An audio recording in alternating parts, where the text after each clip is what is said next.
I've already touched upon Iroh in my honorable mentions, and rightfully so. He's part of one of the most compelling pairs in all of fiction, and definitely my personal most compelling pair in all of Avatar. However, I find myself more partial to the other half of that pair, Prince Zuko.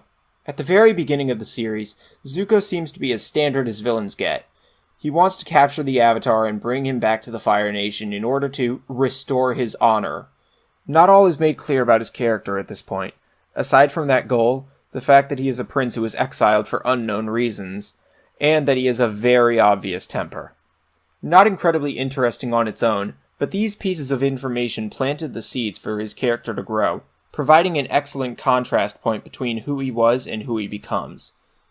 Even as Book 1 progressed, he still proved himself to be an interesting character, especially during Episode 12, The Storm, where we get to see the reason why he was banished, for simply speaking up during a war room meeting against the sacrifice of their troops for the war effort.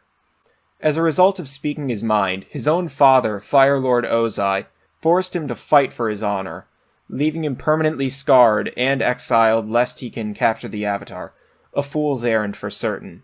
We also get to see this care for the individual soldiers when he saves his own men from the episode's titular storm. Throughout Book 2, we get to see more of Zuko's more human side, as he is now wanted by the Fire Nation and is nothing more than a fugitive as opposed to a prince. Furthermore, with his uncle Iroh being distanced from the Fire Nation himself, it gave him a greater opportunity to try to change Zuko's path to a brighter one, and over the course of Book 2, it almost works. However, perhaps the most important moment in Zuko's character arc comes at the end of Book 2, when he decides not to take the brighter path, instead helping his sister Azula fight Team Avatar. He didn't do this out of malice towards Aang or Team Avatar or his own uncle, but out of a deep-seated need to be accepted by his father. Thus, Zuko returns to the Fire Nation as a hero, gaining the love of his father once again. But he isn't satisfied. He knows that the praise he is receiving is based on a false claim that he killed the Avatar, but moreover, he knows what he did was wrong. His self-loathing comes to a head during The Beach, where he furiously proclaims that he is mad at not the Avatar, nor Azula, nor the Fire Nation, but himself. He was mad at his own moral duality and the choices that led him to the path he's on, and now it might be too late to change. Fortunately, it wasn't too late.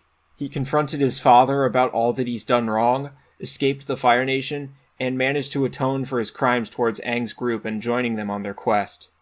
After such a journey of natural changes, highs and lows, looking back at the Zuko of the beginning of the story compared to the one at the end, the one crowned Fire Lord who ended the war, it's absolutely staggering.